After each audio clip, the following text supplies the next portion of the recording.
দেখো বন্ধুরা, আমি এখানে ঘুগনি করেছি মুড়ি দিয়ে খাওয়ার জন্য, সকালে টিফিন খাবে। আর পেঁয়াজি ভেজে নিয়েছি, পান্তা ভাতগুলো খাবো। শুকনো লঙ্কা ভাজা, কাঁচা লঙ্কা, আলু ভাজা, পেঁয়াজ আর পেঁয়াজি আছে। এখানে সর্ষে পাবদা মাছ আছে, একটু ঝোল করেছি। এখানে হচ্ছে শাটিং মাছ, শাটিং মাছের ঝাল। এখানে হচ্ছে বিউলির ডাল, আলু পোস্ত আর ভাত। একদম গরম গরম ভাত আছে, প্রচণ্ড গরম।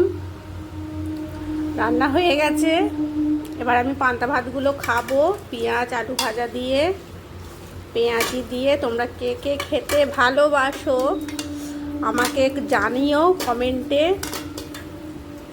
ঠিক আছে? এখন আমি খাই। খেতে খেতে তো আর ভিডিও করা ঠিক যাবে না, কেউ আমার ক্যামেরা ধরার লোক নেই। আমি এখন খাই। দেখো বন্ধুরা, কতদিন পর রোদ দিয়েছে। সব জামা কাপড় ভিজে ছিল, আজকে শুকোতে দিয়েছি ছাদে।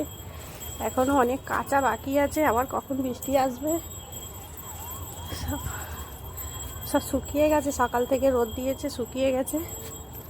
তুলছি জামা কাপড়, দেখছো হাওয়ায় উড়ে পড়েও গেছে সব।